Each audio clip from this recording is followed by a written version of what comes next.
Olá, muito bom dia! Momento com Deus. Qual é a palavra que te define? Qual é a palavra que define a sua personalidade? Ao longo dessa semana estamos meditando sobre os personagens bíblicos, sobre os homens e mulheres que marcaram a sua época, marcaram a sua geração e que nos ensina, que nos motiva e acaba que nós identificamos também com a sua história. E hoje eu quero relatar um pouquinho da história de um grande homem da Bíblia, o rei Davi.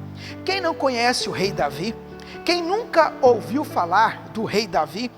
Sabemos que em 1 Samuel capítulo 16, começam os relatos da história deste grande rei de Israel. Em 1 Samuel capítulo 16, Davi é ungido como rei, mas o seu ápice, a história que todos conhecem, está narrada em 1 Samuel capítulo 17, quando Davi enfrenta Golias. De todas as histórias que envolvem Davi, todas as guerras, todos os seus triunfos, essa história, narrada em 1 Samuel capítulo 17, é a história mais conhecida, de criança a idosos. Todos nós sabemos um pouquinho como foi a grande batalha com Golias. E essa história nos motiva, nos incentiva. Nessa história, eu acredito que existem muitas pessoas que se baseiam. Por isso, nessa manhã, se você pudesse definir Davi em uma palavra, qual seria? Se você pudesse retribuir ou até mesmo referir a Davi em uma única palavra, qual seria? Eu, particularmente, iria dizer que Davi é ousado. Eu poderia até mesmo dizer que ele é corajoso. Porque nessa história, Golias está enfrentando e até desafiando todo o exército de Israel. E Davi, tão pequeno, tão ingênuo, ele chega no meio daquela confusão e cheio de ousadia e cheio de coragem, se alista, se posiciona para derrotar Golias.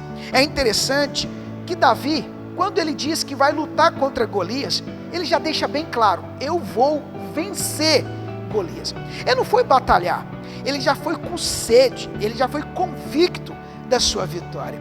E eu acredito que essa história baseia muitas histórias de vidas. Eu acredito que essa história motiva muitos homens e muitas mulheres a permanecer cheios de ousadia e de coragem. Assim como Davi, temos que ser nós. Nós temos que ser assim, cheio de ousadia, cheio de coragem. Os desafios estão aí e não tem como fugir deles. As lutas estão aí. Os gigantes enfrentamos. Devemos ser como Davi, cheio de ousadia e cheio de coragem. Que nessa manhã, Deus esteja enchendo o seu coração de ousadia para enfrentar o problema. Que nessa manhã, Deus esteja enchendo o seu coração de coragem para você vencer os Golias e os desafios que aparecem diante de ti. E assim como Davi, sejamos nós, cheios de ousadia e de coragem. Que Deus abençoe teu final de semana, que Deus abençoe o teu dia. Fica com Deus, um forte abraço e até amanhã no Momento com Deus.